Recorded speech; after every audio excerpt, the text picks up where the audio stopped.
magic number. Yes, it is. It's the magic number. What does it all mean? Hello and welcome to Flintoff, Savage and the Ping Pong Guy. That's me, Matthew Syed. More meaty topics. First, we're going to discuss if players are fitter today than in our era. Then we're going to talk about sexism in sport. Remember, you can use the hashtag FredSavSide to suggest future topics. But before we get going, let's do what we always do. What have we been up to over the previous week? And actually, Fred, I know you've been down in Southampton. Really want to hear about that. But me and Roberto hooked up Thursday night at a bar. Oh, it's like that, is it? You like that. It's like that. You could have come to Southampton. You could have come and watched me, Matthew. You've been threatening for ages. Instead, that's true. You go swanning around London, you lads, eh? Two likely lads around town, eh? He couldn't make Friday either. You know, we had a night out with a betting firm we're both associated with, ambassadors. You know, we had a lovely meal in London. Yep. And Where'd you go? Nobu? Went to Nobu. Japanese. Beautiful, nice, beautiful. 6 of us. Couple of ambassadors. We got a couple more. Why are you making me look bad? Because I wasn't there. This is the problem when you work for a company, Robbie. You'll do anything. And I've got other commitments that I couldn't go, so he's making me look bad. Oh. But after that, I went to a casino. And I've never been to one before. Never been to a casino before? Never. Wow. Fascinating. Fascinating. I've only played it like... Fascinating. What, roulette was fascinating. Well, no, I've only played Did you understand what was going on? I've played blackjack on the kitchen table before. You know, Bet you played pontoon, though, not blackjack, didn't you? That's what I thought it was. Yeah, it's the same, isn't it? It's the same. Yeah, so, a bit of a late night on... Did you win? Did you win? No. Did you play... What other games did you play? The one where the ball spins around the wheel. Roulette. That one. Yeah. I've never been. I don't know. But it was like fascinating. Like it was a great night. 6 of us, you know, quite a late one. Did you enjoy it, the casino? Yeah. Enjoyed the night. Just wish you'd have been there. I mean, but anyway, so he didn't come Friday and didn't come to our night Thursday. Well, Thursday was fun. So I met this guy, friend of mine, Mark Thomas. He's Professor of Evolutionary Genetics. Oh, you don't have to tell me, Matthew. Yeah, you know. I knew that. Mark Thomas, Professor of What Evolutionary... did he do then? What did he do? What did he find? Skeletons. Yeah, what was his big thing? What was it called? Is that one made of cheese? The Cheddar Man. The Cheddar Man. You know that? Huh? How do you know that? I'm a font of useless knowledge. Wow, impressive. 10,000-year-old, isn't he? Is he? 10,000 years old skeleton. Wow. The oldest remaining British skeleton. And Mark Thomas sequenced the DNA and figured out that sounds a great night, this, lads, doesn't it? But you've gone out with Professor Mark Thomas talking about a 10,000-year-old skeleton. Oh, I've really missed out now. Could you imagine my questions to him? Oh. Matthew, Mark Thomas and me. What did you ask him? We were there. I was there with Mark, but we were near the hotel that Rob was staying in London. I suddenly thought, why don't I text him and see if he wants to come down? What, Claridge's? Half an hour later. He's in Claridge's. Yeah, we were there. Near the Savoy. Premier Inn. Tottenham Court Road, I was in. The Random. Yeah. Robbie, 30 minutes later, pitches up. Yeah. And I was wondering how Mark and Robbie would get on with each other. I've got to tell you, within about 5 minutes. So Mark is a great laugh. I got to know when I was researching my first book. See there, all of a sudden, can I stop you there? So you're wondering how we get on. In your mind, are you thinking, right, let's be honest, by that comment there, that you've thought in your mind, hang on a minute, this guy's a professor, Robbie isn't the brightest.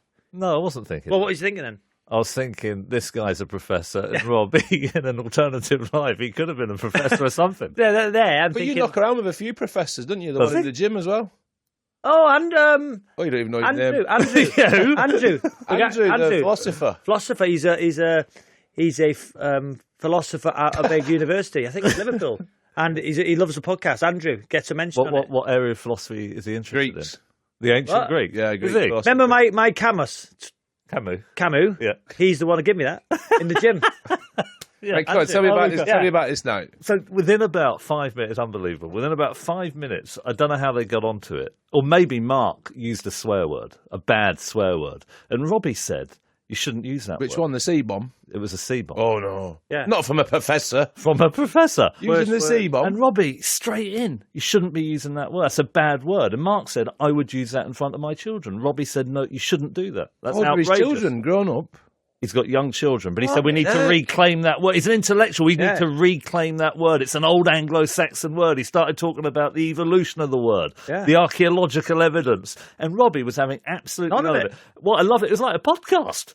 It was like Robbie going head to head So with his... he reckons the C-bomb is socially acceptable. He thinks that we need to make it socially acceptable because this this ancient word that he thinks has been skewed in modern usage, we need to reclaim it and it would be a useful word to use. I thought he was talking absolute rubbish because a swear word is useful because it's shocking. Then he said, Matthew, so I was going for Mark, and he said to Matthew, "You're scared to death of Robbie on the podcast." He did. Sorry, He said you're bottling out. He said you're only backing him up because you're scared of him. I believe you on that one.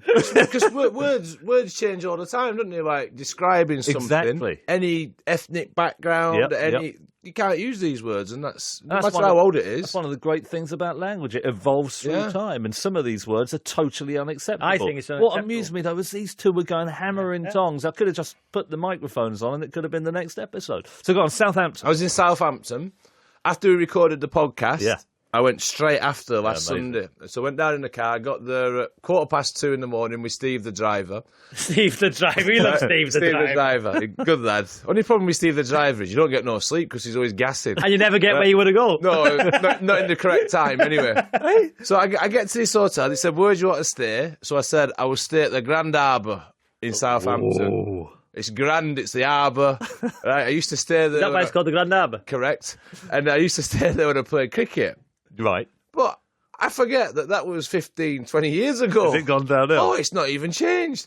And I got there, and I'm walking through the door. I thought I was asleep and I was in a dream. I've walked into the reception. It's a pyramid-type place. In the middle of reception is the bridge from Starship Enterprise.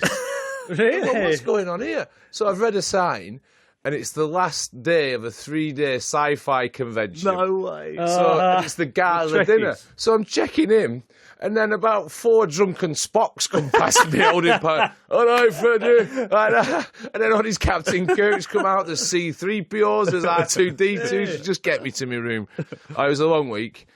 Friends. Did you get beamed up? Hey! You said at the last pod that you'd been given some new vocal coaching and you'd been introducing it into the show. How did it go? Well, do you know what happened was the shows went all right this week, went well. Different audiences down south. They're not as raucous, but they enjoyed it. Monday went well. And then Tuesday, because what happens is in this scene, I'm on stage and I'm just hanging around for a bit and then I get involved in a bit of a row, then the song breaks out. You called Kevin? Yeah, Kevin Murgatroyd. And because it had all changed, on Monday, I was in for it. It was like a bit nervous, so I'm on it, and it went well.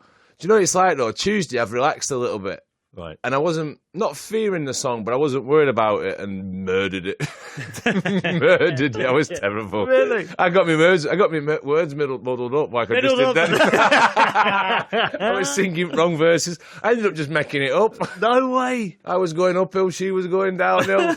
I was flying high, she wasn't even flying. But did the whole of the rest of the cast notice this? Oh, yeah, if you come off, they're just all giggling, aren't they? You go, I hold my hands up. And then yesterday, I was in, I took the boys to cricket and I went for a Nando's. And as I was coming out, one of the lads in Nando's said, "Are you a flat earther?" No way. Swear on my life. He says, "You're a flat earther." I says, "Why are you?" He says, "Yeah." And then he's trying to give me his theories on the flat earth. I thought, mate, I've got to go. But one thing, I'm not saying I'm a flat earther. I want clearing up from Matthew Syed has been bothering me about the flat earth, right? Oh. Here we go. Right, say the world's round. Yeah. Right? And I'm stood on the top of the earth. Yeah. Right, I'm stood on the top of it, and I've got a big drill. Like on the North Pole. But where's Well, the the top? North Pole, wherever you want. Yeah. Is there a top? Is there a top? Well, there is a top, isn't there? Where? It's the most northerly. The North Pole is the most northerly part. There might not be a top if it's flat, but I'm stood on the top. Yep. I've got a big drill. Yeah. Right. And what I'm going to do is I'm going to drill all the way down. Yes. Through the centre of the earth to the bottom. Mm-hmm. Well, I'll come out feet first, won't I? Yes. Well, how can I? Why not? Because if I start at the top and drill all the way down, you're telling me the people underneath are upside down. Yeah. This has been bothering me. It spins What would round. happen? No. What would happen is you'd come out feet first, but your feet Would be upside down. would be upside down. Why would they? How can they be? I'm drilling straight down. So the people on the bottom, they're standing in a way that is, compared to the people at the top, upside down. No, but you're missing my point here, I know Matthew. what you mean. I know You're what missing you mean. my point. I know So- what you mean. Am I missing something? Right, I'm know going what to he stand means. up, right? Yeah. Yeah. So I've got a What's the pneumatic roof? drill, right? Yeah. And I'm stood on the top of the world, Yeah. and I'm going, Yeah. and I drill all the way Yeah. through. Obviously, you can't do it, hypothetically speaking. So I go through the centre of the earth, Yeah. and then I go through the Seta Canal. Yeah. I'm not going to. I don't turn round. No, you'd cut. So you'd keep going. I mean, you would die in the middle because you'd burn up. But imagine, forget Oh, that. come on, Forget Matthew. that. Play along. Play along. Hypothetically, I'm not a complete Burke. you'd get to the you'd get to the bottom and you'd come out feet first. Of the bottom of the earth. Yeah, at whatever is So you'd be still on your head. So you would basically get there and you wouldn't really be able to drill out because the drill would come out and gravity would be holding you down. Yeah, but your feet would be popping out. Yeah. Yeah. So You wouldn't Come flip on, over come on, halfway it's through. important. So my point is, Yeah? well then the earth's got to be flat. Because why are people stood upside down? How can people stand upside down? If I've drilled all the way through, come out feet first. I don't get the last bit. You come out feet first. Yeah. But they're standing with their feet on the ground. That's all. Yeah, but you said they'd be standing the other way around to start with. Have I missed? So Freddie comes out at the bottom of the earth, feet first, because he's been drilling down like that. Yeah. But the people there are standing with their feet on the ground. Yeah. So they're upside down. So Well, they're upside down So- relative so to the who's- people at the who's top, gonna- but They're who's- still sticking to the earth, aren't they? Because of gravity. So your feet are coming out, pointing towards the sky. because you can't And turn they- around, that- can you? That's what I mean. What point do you turn What's round? that? You don't turn around. You don't? No, not if you're just drilling down towards the bottom. I don't think. And what's gravity? Well, gravity exists. It's a Does phenomenon. it? Does it? Oh, here we go. This is good. Is it not just air pressure? What? You're now disputing the theory of gravity. I am, yeah. Tell you, it's all Just that. air pressure getting heavier. It's all. you It's down. all. Well, we're there. We may as well do Elon Musk's car. Yeah. Oh, that's fake. You think Fake? that was fake? It's Oh, fake. Elon Musk. It's a publicity stunt. There's a car in space. Is there a car in space? But did you see the photos that they sent back of the Earth, and you can see it is a sphere. It's Well, a yeah. globe. If you think that's true, Yeah. it's fake. Fake They're in the news. conspiracy. Elon Musk is in on it. See, I don't know whether he's winding us up. There's a car there in don't- space. Hang on a minute. You're telling me was there's on a car rocket. in space? A car Yeah, in space? and it had driving Elton around. John on the radio. Elton John's in a car Rocket in Man. space. Elton John. Elton John. No, What, singing Crocodile Rock in space? Elton John's on the radio, isn't he, Matthew? Yep. And the car. So they've got DAB in space. Was that Come on. not true? The thing is that the reason Is there a car in space? Yeah. There's no car It in is. space. But the reason you're Roberto, the reason you're mentioning it, the amount of times I'm getting asked by people whether you really believe it. And the thing is, you're playing us along. I think you're playing us along a tiny little bit. A car in space. It's come back. It's come back though. The car now, isn't it? Yeah, but it was a publicity stunt, right? Oh, so there was no car in space. No. I mean, Was there a car in space? They sent up a car in a rocket. So there was a car in did? space. Yeah. Yeah. I think didn't they, Mike? Elon Musk. Yeah, I seen the pictures of the car. How did he get back? How'd you charge his car in space? on a docking station. In a satellite. Anyway, Should we do the first? Should we do the no, first? wait there. Go on. No, can we get on about the week? Quick story about my week. Yeah. It's a great story about social media. Hi, bar. About social media. So, hi, Bob.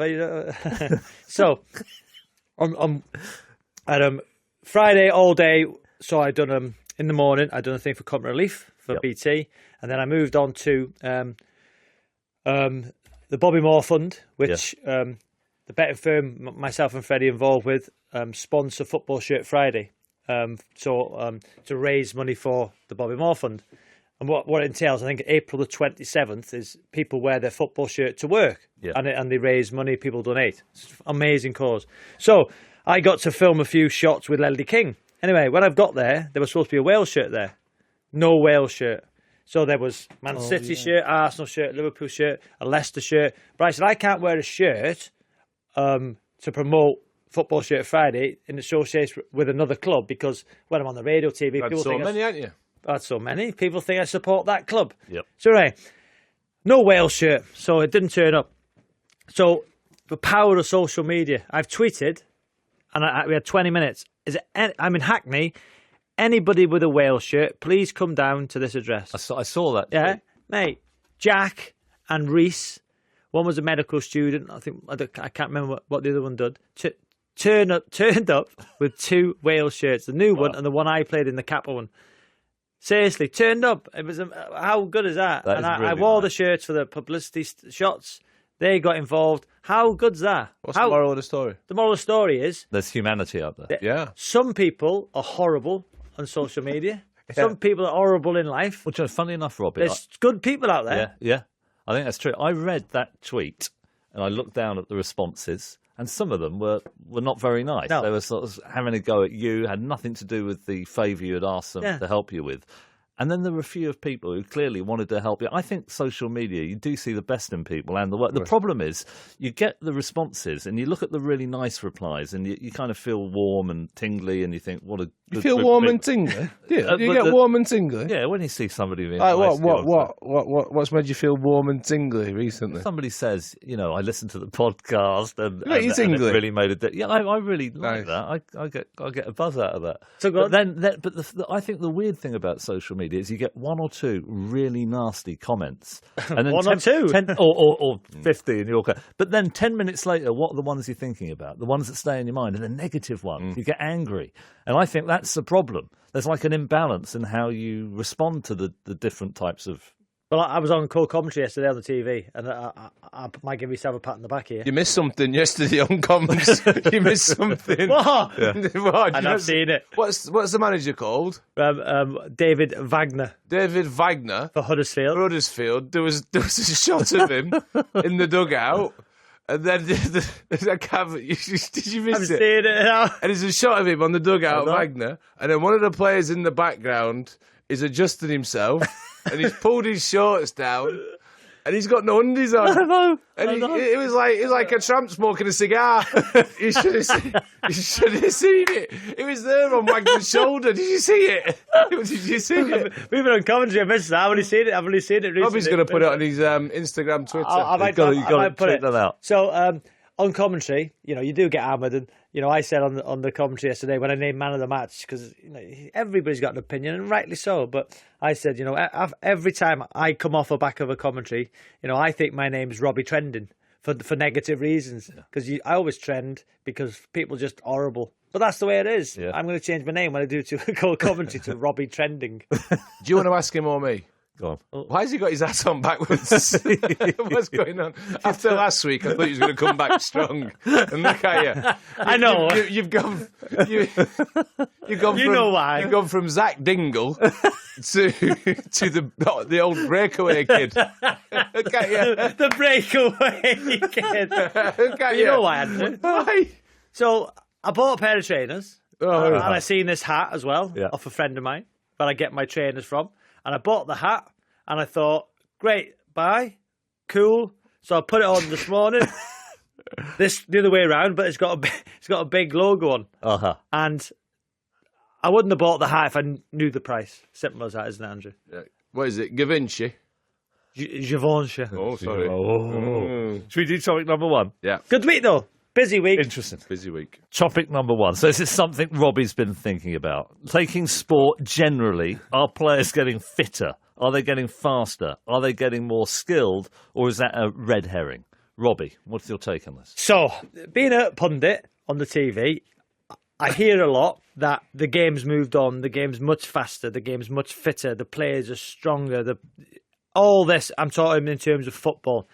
And that got me thinking, right? So, when I played, Matthew, which is, I retired 7 years ago, I think 9 years since I last played in the Premier League, Yep. I've got to say, I believe, and this is just my opinion, I think the top 6 now have probably strengthened in their squad, strengthened depth. So the top 6, I think, are probably better now as a collective than the top 6 when I played. Mm-hmm. But I think down the league, the teams when I played were stronger. The lesser sides were stronger. Yeah, that's just my first and foremost thought. Just my opinion. Stronger in what? So the league, I believe, when I played, was as 20 teams, like the Charltons, the Boltons, was stronger than like the Huddersfields and the Bournemouths. That's just my opinion. I mean, that's what. So I think on a week to week basis, this is my opinion. I believe the Premier League when I played was as difficult, if not more difficult. I played against the Invincibles. I played against some of the best midfielders in the world. Vieira, Petit, Keane, Scholes. You can carry speed. You can go through other sides. I'm just trying to think of players. Zola. Loads to pick from then, isn't it? Makelele, Lampard, Gerrard, Alonso. These players. Beckham. Yeah. So why do people say now the Premier League's moved on? It's fitter, it's quicker. Going back years before that, Liverpool, Nottingham Forest, no substitutes, worse pitches. They drunk a lot. I'm not Liverpool and Nottingham Forest, but players of that many years ago drunk a lot. They smoked a lot. Yeah. So why? Well, they're fitter now then. Well, this is what people say. It's a lot fit. Take a step back. Do you agree that if you look generally at sport, if you look at human performance, it's been getting better through the decades? Better nutrition, higher levels of technology. I'll give you a couple of examples. Winner of the 100 metres in 1900 was 11 seconds. Today, that wouldn't be sufficient to get to the final of a secondary school national trials. Diving. Hang on a minute. When was that? In 1900, the winner of the Olympics got 11 seconds. I didn't think they'd be that quick. That's quick. It's quick, but it's nowhere near as fast as they are today. Only a second and a bit, isn't it? Yeah, but that's 10%. That's a massive difference in the 100 metres. years. Yeah, exactly. So taking a tenth. But they didn't every have decade. they didn't have a nice pair of trainers. Right, so did they? Exactly, but that's right. the point. That's the point for it. In diving, the double somersault was couldn't almost care less, to be prohibited. Couldn't care Yeah, but less. Matthew, In Why are the we talking about 1924 diving? Olympics, now it's routine. Fastest time for the marathon in 1896 was a few minutes faster than the entry time for today's Boston Marathon. It's true in every single area. We're getting faster. so you think football's that moved on physically? Well, if you look at, for example, 1976, the average distance covered in a top division match was at 8 to 11 kilometres, 25% of which was walking and 11% sprinting.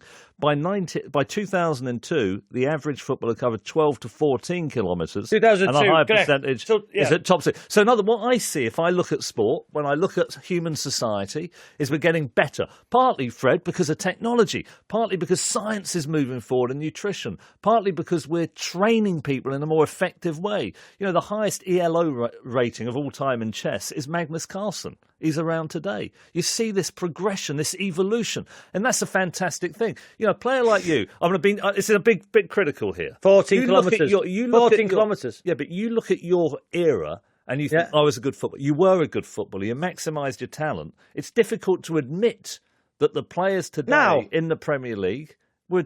When did you retire?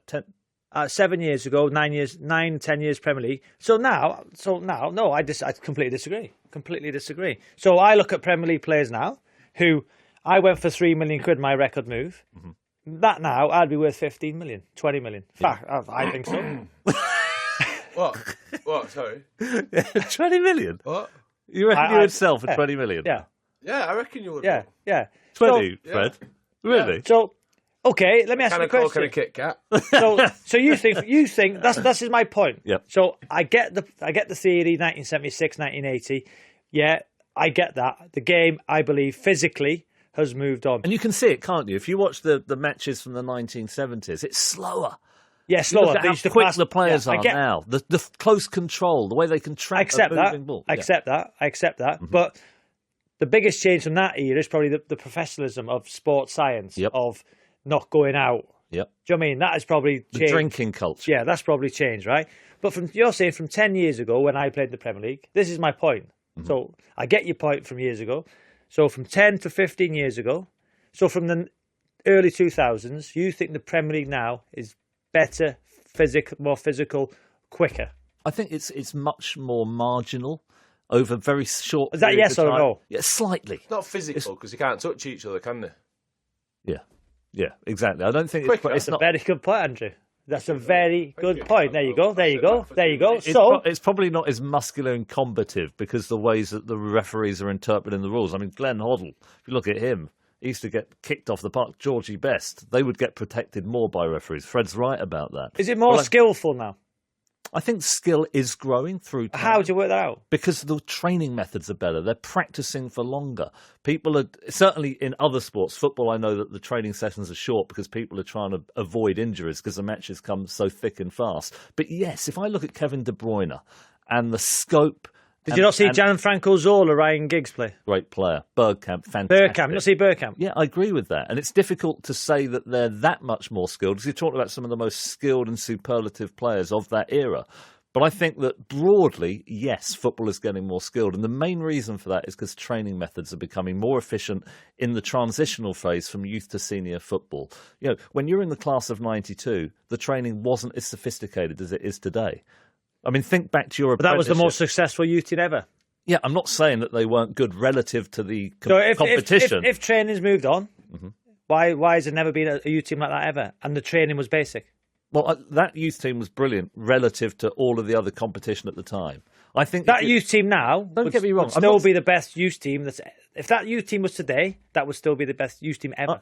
I think that if the World Cup winning team of 1966 was to train in the way that football is trained today, they'll be a fantastic team. If, however, you were to take that group of men who actually played at Wembley and put them in the Premier League, they would have absolutely no chance. They have the ability to be fantastic if they were to be trained in the most sophisticated way. But you look at the way that match ensued against Germany, football today in the Premier League is at a different level. It's not a criticism of them. It's a criticism of the era and the amateurism. How's it in cricket, Fred? Cricket? Well, if you listen to people who played in the 70s and 80s, they'll tell you how much faster it was, how much better it was. They could bowl faster, they could do this, that and the other. And it beggars belief. It's not true. Yeah. Everything in the world has got faster. Yeah. But bowlers were faster in the 70s. Come on, lads. You know, you look at for the time, they'd have been quick. Yeah. Your Michael Odins, your Jeff Thomases and these lads. But probably, let's be honest, 80 mile an hour, a bit quicker than that. Yeah. And you got faster. I look at my own career. From when I started, I was nearly 10 mile an hour faster at the end of my career than when I started, because training methods changed. Yep. And I got fitter, I got stronger. Cricket. And then now they talk about, well, there's no fast bowlers knocking around. Well, there's a lot of bowlers bowling 90 mile an hour plus, but the batters aren't even bothered. Yeah. Because you train at that speed now. Yeah. There's ways of doing it, which you never did back in the day. So it's absolute nonsense, to be honest. I see the same, believe it or not, in table tennis. You know, like in the past, you would practice against one other player across the net with one ball. Then we started using multiple balls. And then it would be a coach firing balls at you with a bucket, so you're sharpening your reactions all the time. I watch the Chinese training now. They have two people firing two different basket of balls. And instead of playing on a normal-sized table, they play on one which is 1.5 the width, so you're having to move further every time you hit the ball. Tell you what, that game's moved on, hasn't it? So you're talking about skill levels, then? In skill levels, then? Skill levels. So I think... Skill levels in cricket are just dramatically different. There's no dramatically different. So how come then? Is this individually then? Have you seen Shane Warne? Yeah. Why has there never been another Shane Warne? Because he was a freak. He was just so much. He was so much better. And I reckon one of the reasons was with Shane Warne, he's a leg spinner, so fitness comes into it a little bit. His skill levels were so high. Yeah. The way in which he could read a game and read a batsman and read what's going on around. He's massively underrated. Everyone thinks of Shane Warne, bit of a lad, but as a cricket brain, amazing. So if training's so much better, why isn't there a leg spinner like Shane Warne? If training's moved on. Because Fred's right, every now and again you get a player who is ahead of their time. Shane Warne, Muhammad Ali. But I think that is the key to all this, is as a manager and as a structure at a club, being one step ahead of everything else. Look at Pep Guardiola now. As a manager... Matthew said he was a failure, by the way. Oh, yeah, but it was... What? Have you read his pieces? You just had a crack at everyone. Yeah. So, you've got Pep Guardiola, who's always evolving as a manager. Yeah. And we've seen it at City. He's evolved and evolved. And he's now ahead of the game. And everyone's chasing Man City and Pep Guardiola. On the flip side, let's say you've got a Mourinho who's still doing the same things he's always done. He's getting found out. Wenger, blimey. How's he still got a job, him? Yeah, Wenger's doing exactly the same now as he was when he arrived at Arsenal. Today, Andrew. Well, I'm not just... Why are you so surprised? I take that back when I said failure. You said he was. What was the word you used? With Pep. It wasn't a failure. It was. No, I said in one podcast that he was overrated, and Robbie has hammered me ever since. And all I meant by that is... It was overrated, as you said. What did you say about De Bruyne? What did you say about De Bruyne? Why do you come off him to me? I'm just. I just What did you say? did What were the actual words? You won't watch him if he was playing in your back garden or something. what was it? You wouldn't open the curtains. What did you say? Why Just ask him what did you say? I think he's really good. We got him on the ropes and then you've let him off and come to me? Because I'm going back to him in a second. Good. I'll get it. No, I said about Kevin De Bruyne. Yeah. I said when he went to Wolfsburg, went from Chelsea to Wolfsburg, and then bought him back. City bought him for 50 odd million quid. And at the time, there was a list. And this is where the quotes get taken out of context. There was a list of the most expensive players in the world. And it was like Ronaldinho, Ronaldo, R9, the Brazilian Ronaldo. There was Rivaldo. There was players who... Did they all have to skill begin with levels. No, but there were skill levels. There was like Kaká, Brazilian. Most of them are like Brazilian who with a flair. But De Bruyne is. Listen, I'm going to. Yeah, he is 100. And I've changed my opinion because he is for me the best player, best midfielder in the world at this minute in time. It was a list of 10 of the best players or the most expensive players in the world. Is he the best ginger player of all time? No. He's taking it. He's Paul thinking about Scholes. Perry Groves. Paul Scholes. Anyway, so there was a list. Yeah. Quickly, there was a list. Yeah. And on that list, Kevin De Bruyne. And I said, on that list, Kevin De Bruyne is the least one I would pay to go and watch because the others, they'd be doing Maradona turns. They'd be going past people with great pace. Kevin De Bruyne is a different type of player to that list. But for me, it's almost more beautiful to watch. It doesn't take people on necessarily, but the way he picks out a pass, the way he unlocks the brilliance of people around him. But to go back to the point... No, I'm coming back to you now. What about this Pep Guardiola? Yeah. What did you say about him? So remember, we were talking about him as a manager, and he has managed fantastic sides with brilliant... He's inherited great players, and he's had big budgets. And I was saying that's maybe He still has. Yeah. But that may be a different skill set to what, say, for example, on the back Brian four. Clough did. Getting a group of players who weren't necessarily that good to become a fantastic team. And I was saying that if we think Guardiola could go into a championship team and suddenly convert them into a team of Barcelona's, we probably got that wrong. I was wrong about Guardiola, though. He's an absolutely brilliant... But the point Fred was making about Guardiola evolving the methods, tactics in this particular case, is absolutely spot on. Why has Wenger been left behind? He came into the Premier League. He was an innovator when it came to diet, when it came to training, when it came to all of these other things. But he stayed static. He hasn't innovated. That's why Guardiola's moved ahead. So how would you explain it? Okay, how would you explain then? How would you explain? And I agree. I think Pep Guardiola is the best coach in the world. But you're saying he's an innovator. But how many coaches, if they spent more on their defence, which Pep has, than 52 countries around the world have spent on their defence, how was he an innovator? Because has he not just... Whoa! Top was on. Has he not just bought the best players? I think it's a combination of two things. He's got a big budget, but the way he knits his players together tactically is different. The role of the goalkeeper in passing out, the way that the backs... But then, can I just ask talking about his budget, he had that theory, that fellow with the short sleeves, Bravo. Yeah. Yeah. He bought him. Yeah. And then, hang on a minute, I've just spent... How much did he spend on him? 17 million, I spent 17 million on him. Oh, I see, he's not that good. I'll just get another one. Edison. But you know what I think's interesting about Bravo?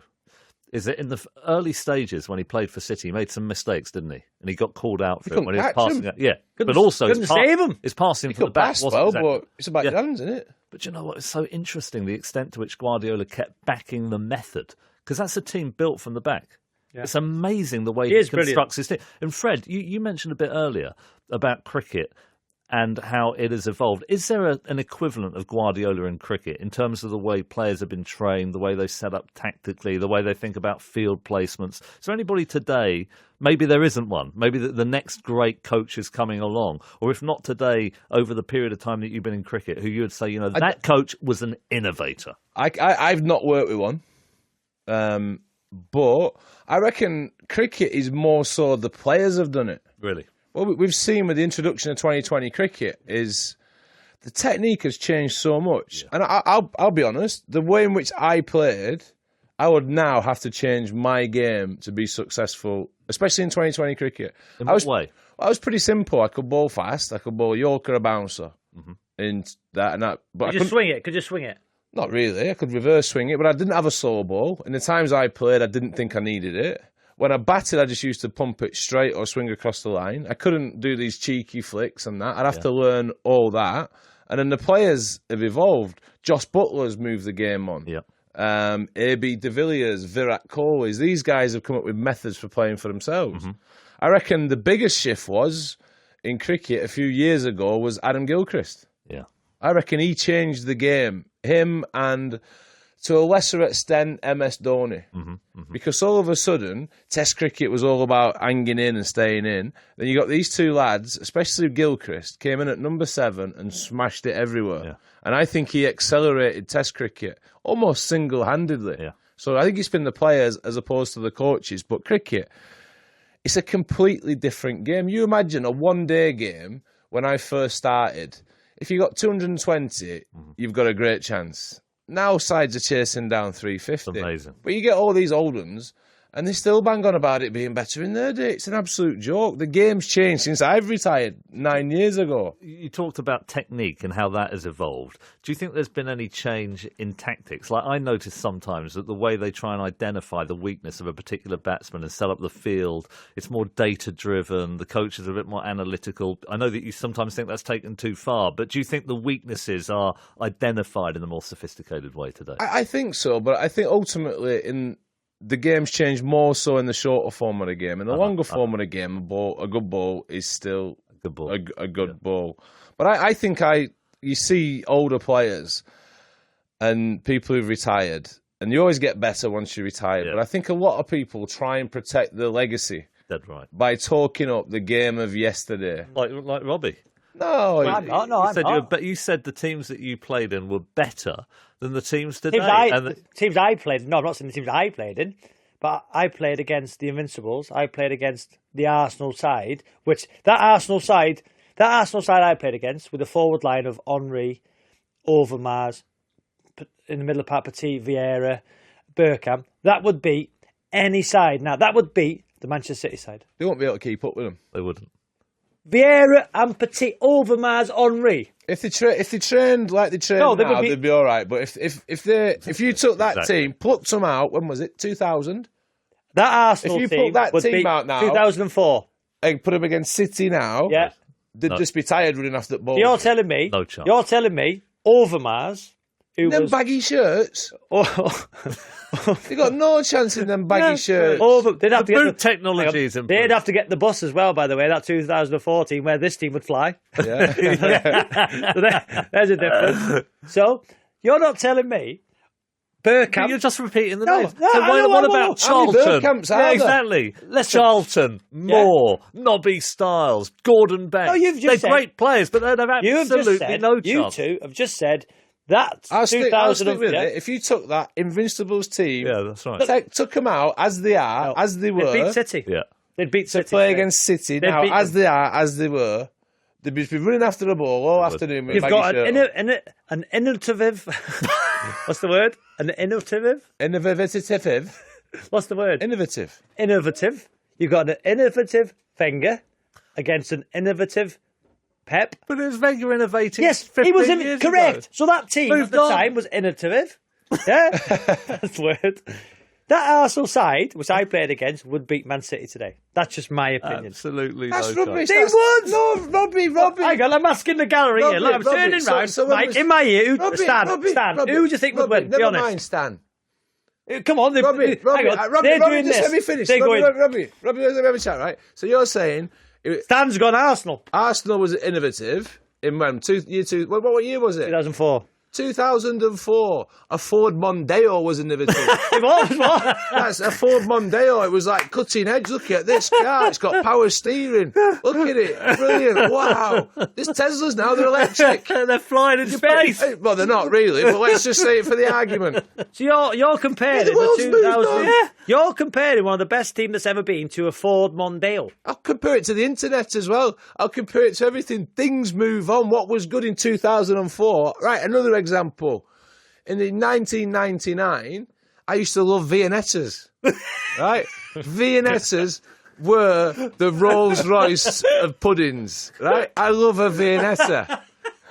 I got one the other day for £1 from Co-op.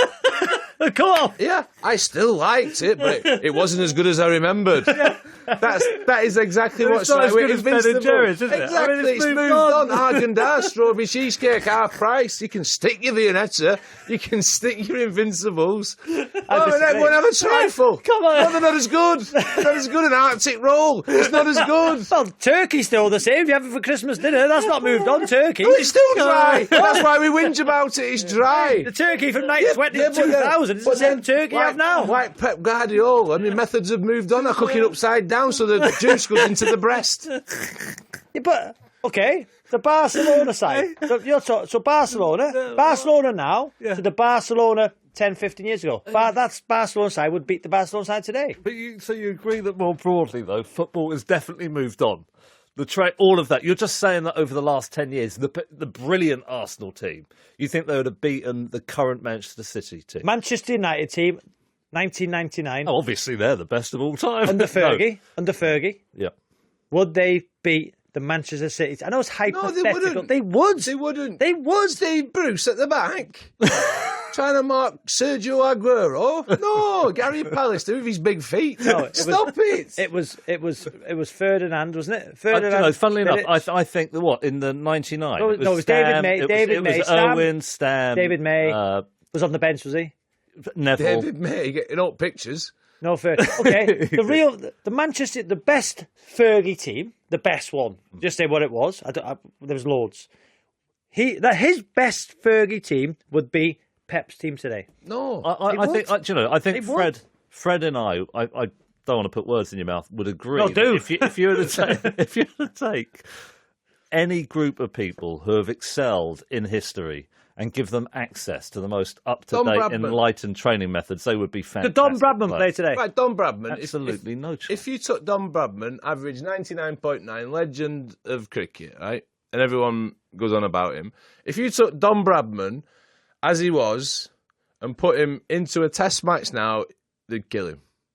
He wouldn't be able to cope with He wouldn't be able to with the speed, the pace, the bounce. He'd have no protective equipment on. But he'd put an helmet on if he played today. Probably break. Well, that's my point. I'd fear for him. Don Bradman starting his career today and going through all the same methods. I can't imagine he'd average 99, but he'd be one of the greats of the game. He'd be like Tendulkar and Ponting and these guys. Of course he would. But you can't just take someone out and put them in like these Invincibles. I'm disagreeing. I think that the majority in the Premier League since 1992, was it? Brian Deane got the first goal in the Premier League. I think 1992 to 2000, some great teams. I mean, one thing that I think is... But you're saying that you're taking it literally. You're saying literally the 2004 side, because of the training's moved on and stuff's moved on, that they couldn't cope physically with the 2004. Well, I mean, now they could. There are a couple of things worth throwing in. I think the pitches are better today. I mean, in cricket, for example, Bradman played on uncovered pitches, and it was very uneven, so he had to adapt it. But he didn't bowl fast. So, hang on. Right. So statistically, when I played, right, we would have stats. We would have all the stats. Distance covered, high intensity runs, number of sprints. Yeah? So I'm talking 2000. Yeah? Yep. My stats were the same as today's players, if not better. Yeah? I could run. What, miles covered? Yeah. What, just wandering around? That's the first time you've been asked it. Right? So physically, I could cope today. Mm. So why? So what? So because what I mean is, everything's better now. It's better. Look, compared to 50 years ago, look at Gary Neville's stats when he played. Look at Paul Scholes' stats when he played. Yeah. Look at Vieira's stats. Yeah. Look at Henry's stats. Look at Gary Speed. Look at Alan Shearer. Hey, Harry Kane's the closest thing about closest. So Alan Shearer couldn't play today. We're not saying they couldn't play. You're missing points. Rob, let me put. I'm saying Alan Shearer would be better. With access to modern training methods. He'd have better boots on. He'd be fitter. He'd be stronger. He wouldn't. He'd be better. He wouldn't. And he'd have his hair done as well. Genetics. He'd have a Michael Vaughan on top. Tom Johnson. What was his name? He'd have a Wayne Rooney. Tom Johnson, your pal. Tom Johnson. Mark Thomas. Oh, him. Don Johnson. There's Tom Johnson. So genetics. The man who created genetics, whatever he was, the cheddar man. Yeah. Him. He didn't create genetics. Well, he studied looked it. into it a bit. So you're saying Alan Shearer, as he was, just say if the 2005 Alan Shearer Yeah. could play now. 2005 to now, he wouldn't have to have What? better training. It's 13. Fact. It's 13 years. So the differences are, I'm not saying smaller. What? If It's taller. No, smaller. So you look over the last 50 years and you can see, just looking at the pitch and looking at how players play, when you look at old footage of teams from the 60s and 70s, it is just patently obvious, not just through the hard data, but just through looking at it subjectively, that the game has got faster. That's not Beckham. The difference, Beckham. the difference, No, hang on, Rob, no. Rob, listen. The Decentream today and 10 years ago is a lot smaller because it's only a decade, but it's moving incrementally. We're getting better and better. What I'm saying about Alan Shearer Yeah. is if you took Alan Shearer, as Alan Shearer was Yeah. at his best, Yeah. and put him into the Premier League now, he'd be good. He would, yeah. It'd be brilliant.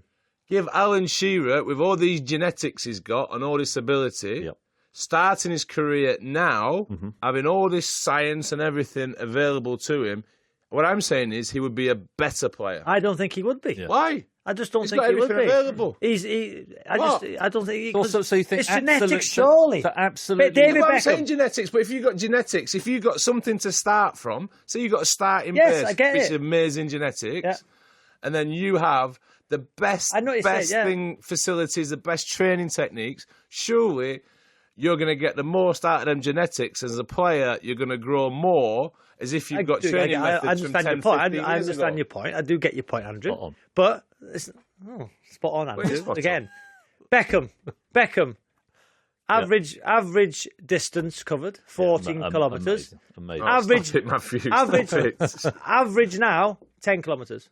How's the game moved on? Well, the average, but Beckham was not an average player. He had a particularly energetic game. That was his big strength. Özil.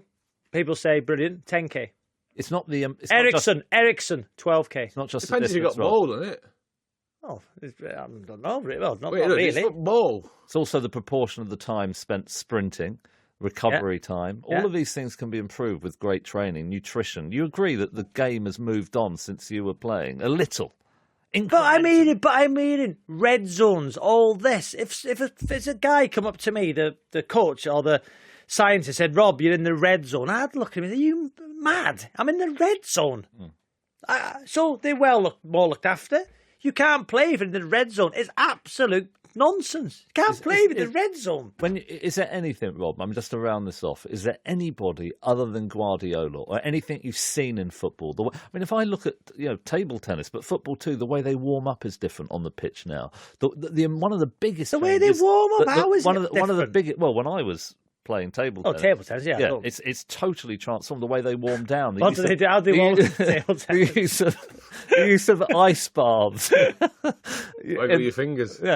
The other thing is sports medicine. The amount that has moved on. A few wrist rolls. Yes. Oh, then crack the fingers. Well, we're ready, lads. Go on. He's having your sport. Stick up for your sport, mate. Stick up for it. Well, he knows. 100 grand a year. Yeah, exactly. He knows that at the highest level, it is very fit and it's very fast, and the way that they train and the way they recover is so different now. These, ice baths didn't exist when I Game of was. table tennis. No, but I mean, in cricket, you have different didn't get recovery that, protocols now. The ice baths when I played in the Premier League. Yeah, Why? Oh, Yes, they didn't have unproven. cryogenic chambers, did they? Unproven, them ice baths. Do you think it's mythology more than fact? I'd go in one if I was hot. Well, I would. I'd come off at lunch Hey. and then I get an ice bath. But then afterwards, if I'd been in the field all day bowling 20 overs, you can get an ice bath. I'll get up next morning. I'll be stiff. It don't matter. Yeah, do you know what? I'd soon have an hot bath. Yeah, well, every now and again, I think. Again, hot bath. That's what your mum used to say. Have an hot bath. Yeah, they did, didn't they? Have a hot bath. It's all nonsense, that. Yeah. No, I think it did. It doesn't. I think there are things that people bring in, newfangled techniques. They haven't tested them properly. There isn't data behind it. It's just some person is saying it looks trendy. I think there are some issues. I mean, I think science has moved on a lot, but there are some things. Okay. As good as you might imagine. I don't know what the stat is. Injuries. Are there more injuries now than there were? Sports medicine has definitely moved on. Are there more injuries now? I don't know the exact data because how you define an injury has changed. Yeah. I mean, 20 years ago, people would carry on playing through a strained muscle. Now, because people are so keen to shepherd their resources, that they'll take somebody off and they'll get them onto a very high-fidelity rehabilitation. So to finish this, I'm saying the Arsenal team, which I played against, would beat the Man City team now. No. And you're saying, I'm saying not only would Man City beat them, so would Bournemouth. Whoa!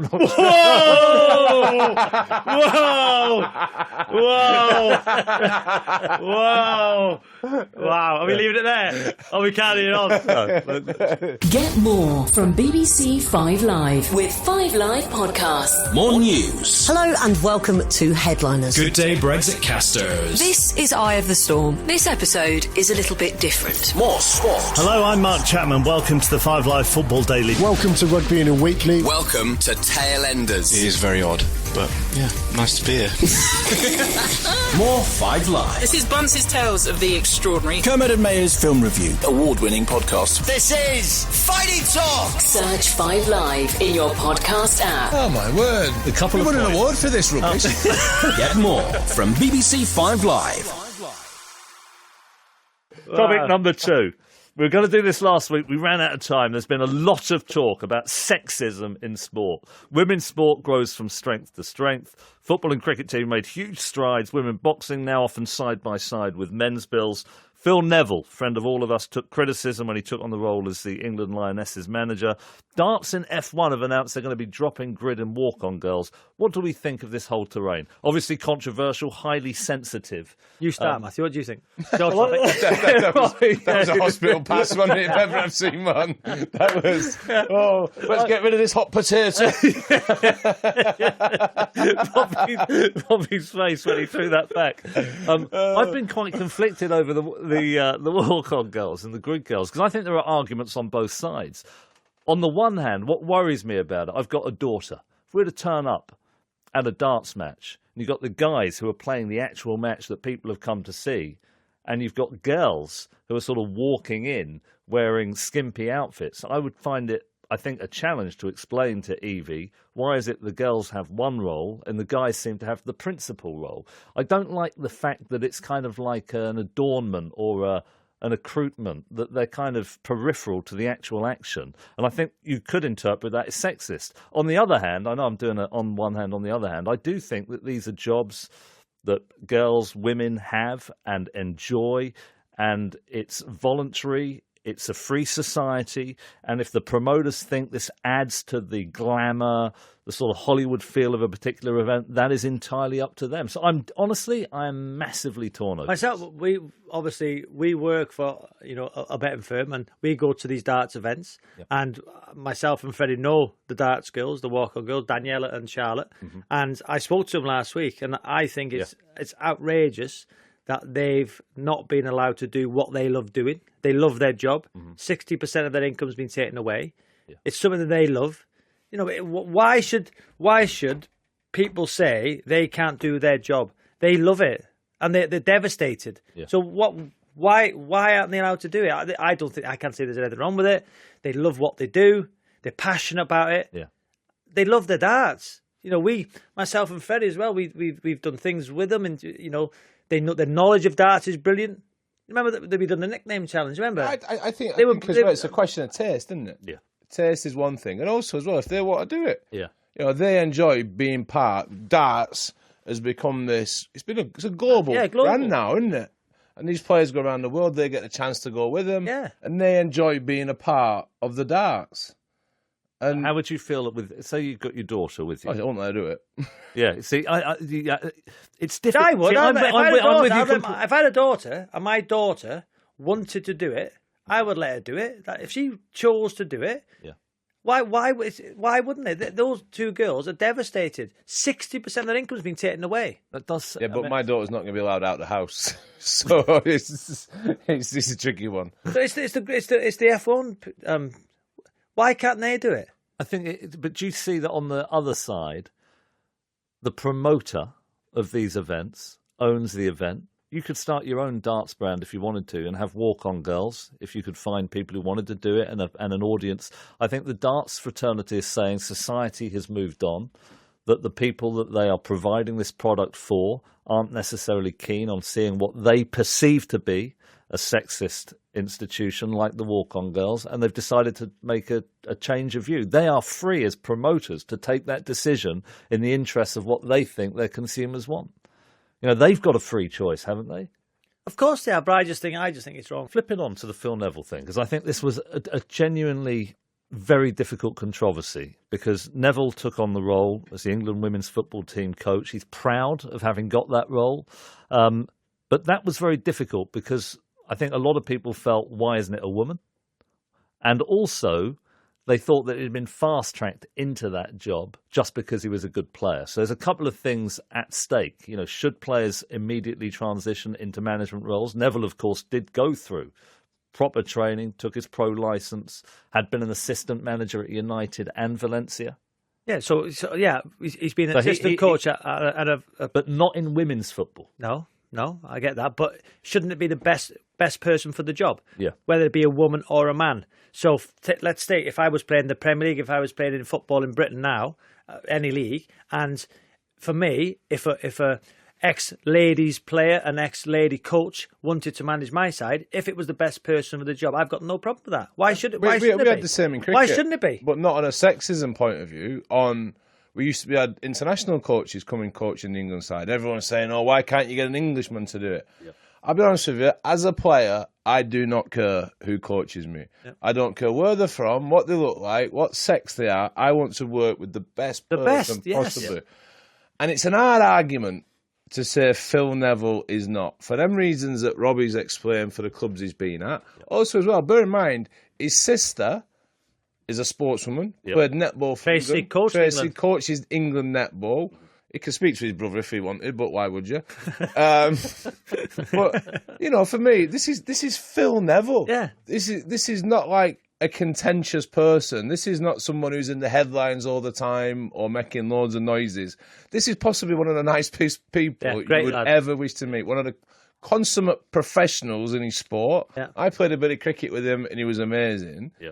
And for me to have a swipe at Phil Neville, I know he's put them tweets on, but to try and link him with domestic violence come on. He was playing table tennis on holiday in Barbados. The context, it was completely unfair the way he got vilified for that. I thought that was ridiculous. And do you know what you're saying? What you're saying about the gender, we've had 2 female prime ministers. We've got fantastic chief executives of companies who are women. What I see in football, and I have to say this, I went to a coaching conference at the Chelsea training ground. There were probably 300 coaches in the room, Premier League academy managers, some first-team managers. All of them, I think bar one, were men. And I'm thinking to myself, why is men's football so sexist that they're not recruiting and training and nurturing half of the population who could turn out to be fantastic coaches and leaders? There's no bar on women being great coaches of men's football teams, but in exactly the symmetrical way, there's no bar on men being great coaches of women's football teams. I seen the previous manager of the England ladies side done an unbelievable job. Took them to third in the world, and it's a hard job for Phil Neville to replicate in results what he achieved. But I seen the interview with Phil on the TV, and I thought it was a fantastic interview, and Phil come across really, really well.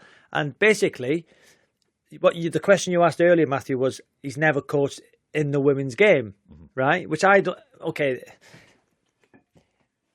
he said that he'd coached elite men, Manchester United, and at Valencia. Yeah, and he's worked around some fantastic people. Captain Everton, watch coaching. So now he's coaching the elite women. So he's coached elite players, irrespective if they're men or women. So when he does his tactics, when he sends them out onto the pitch, it's a game of football. Yeah. So why shouldn't he, because he's a man, manage the women's international side? And the same as, if it was the best woman for a job, why shouldn't she manage the England men's side? Yeah. If it was the best candidate for the job. But it's the same with cricket. If you look at a lot of the jobs in cricket coaching, the England women's cricket coach is a man, a lot of the men. And the women's game is behind the men's game, just for the simple fact that they've been playing men's cricket for longer, and it's evolved. I've seen the way in which the women's game has changed over the past 10 years. Yes, so true. It's got so much better. It's become professional, the players. As for them reasons we spoke about before, they're fitter, they're going in full time. There's all these tournaments springing up around the world. And I think in time, you will see a woman coaching a man's team. But I still think that's a little way off because the women's game is catching up. Yeah. You're so right about that. They haven't got that weight of history, and so the evolution is so fast. I mean, it was the front cover of Wisdom, wasn't it? That women's victory in a match last year in cricket was absolutely incredible. One of the most exciting matches. Same in football. It's evolving at breakneck speed. More professionalism, better technology, better coaching methods. And I think you're right. You want to have the best people regardless of gender. But if Phil Neville wouldn't have got the job, would that be reverse sexism? If they thought he was the best person for the job and he didn't get it because he had the wrong gender, that would be absolutely outrageous. Do you know exactly the same way somebody didn't give it to a woman because of her gender for a men's team, that would But be... you know when we talk about this subject, and I said, Matthew, you start, because in the industry we work in, I'm not a sexist, I'm not a racist, I'm not homophobic, but I'm not scared because of my education. I'm not educated enough in these areas of my life because I might say something that might sound sexist, but I'm not. I'm not. I'm not, and I'm worried to death. I'm worried to death that when you start talking about these subjects, I know what right and wrong is, and my beliefs. I'm not a sexist. I'm not racist. I'm not homophobic. In fact, I'm not. You know, my language being brought up was nothing like that. I'm not that type of person. That's not my everyday terminology. But when you come onto subjects like this, I know what I believe, and I believe if a woman was the right person for the job, give it them 100% if they're the best person. But it's that such a subject, and I'm always one word because of my education or because of I'm not the brightest, being away from the sack, and I'm scared to death of topics like this. And is that the way it should be? And, you know, in a funny kind of a way, a lot of the women candidates were put off taking the job because of the level of scrutiny. A lot of the male candidates too. And I think you're right, Robbie. We live in a digital world today where you can make one phrase surgically removed from the context in which you've made it. It creates a huge storm on Twitter. And then the FA or the governing body is under pressure to do something about it. And if you lose your job, your reputation is eviscerated, not just then, but potentially forever. I think that we've made such incredible strides in reducing prejudice and bigotry in society. That's positive. But I do think we need to give people a tiny bit of leeway to explain what they meant at the time they said something so that we don't unfairly vilify decent people. Phil Neville. What a decent person he is. One of the most honourable, least sexist. I remember sitting in the front room of his house is it Hale he lives? Lovely, beautiful house. Is Hale near Manchester? Yeah. And we talked for 4 hours. He talked about his daughter. Why did you give the whole address out? Yeah, Phil, what's the whole address? But I've not met many people more enlightened and morally progressive than Phil Neville. And he makes one tweet taken out of context about a game of table tennis, as it so happens, and it's almost like his entire in this huge storm. And I think that is. I mean, Robbie, we chatted on the phone 3 or 4 times before even deciding to do a topic that I think is an interesting topic because you're worried. Not that your opinion, by the way, not that your opinions are offensive in any way, but you say one thing that might be misinterpreted and come back to bite you. Yeah. So on topics, sometimes I'd just rather say stay quiet because you us three know each other that well now. I'm sometimes I say silly things in this podcast, but I know what right and wrong is, and I know that if I said something, which I would never would, so I'd just keep quiet. I'm not worried. Well, I'm a bit confused, right? Do you know, like, you've got the girls who do the walk-ons, you've got the girls who do the grids, and they're using their personalities and their looks to earn a living. Yep. So that's now become vilified. People are saying that's not right, they shouldn't be doing that. But then you get magazines, and I see women doing that in the name of fashion. Yes. To sell clothes, and in the name of art, they're using the way they look, their personalities. And I just don't understand Why is that? Why is people saying on one hand that's fine, but on the other hand these girls aren't allowed to do this? By the way, men do that too. Well, I do it. Look at this idea. Yeah. I'm not an object. You're not. I'm not an object. It's complex, isn't it? It is, and I think as a society, we're trying to work it all out. I was talking to Rachel, my wife, about this the other day, and when we met, she had a company. Mm-hmm. Her company was providing promotional staff to events. Mm-hmm. So she'd provide girls for the grids and this, that, and the other, the Empower girls at the cricket. Yep. And she was saying, well, actually, now I probably wouldn't have a business. My business would go under because all these companies now are fearful of people using girls. My wife has done it. She said sometimes when people let her down, she'd stand in and do it herself, and she had no problem with. So there's a lot of things where people are going to miss out. Girls trying to earn money, boys trying to earn money. It's not just girls, it's boys as well who are doing it. Yeah, it's complex. Anyone got any particularly strong views on this? And I know there are a lot of strong views. It'd be interesting to hear. Let's say our final view. My final view is, if it's a man, a woman, it's the best person for the job, they should get the job. I'd love to see, Matthew, I would really love to see a woman coach, a woman manager. Me too. Thanks, guys. Complex, but really, really interesting discussion. Remember, you can use the hashtag FredSavSide to talk more about that. But thank you for listening. If you've missed any of the usual shows we've done to date, they're available to download at the 5 Live website and all the usual podcast places. Use the hashtag FredSavSide to get in touch through the week. If you could leave a review on iTunes and give us a rating, that would be great. We'll be back at the same time next week. But for now, from all of us, goodbye. Flintoff, Savage and the Ping Pong Guy. Thank you for downloading this Flintoff, Savage and the Ping Pong Guy podcast. Make sure you subscribe to receive the latest episodes automatically to your device every single week. And if you like this, then why not have a look at what else 5 Live has to offer at bbc.co.uk/5 Live. And I'm going...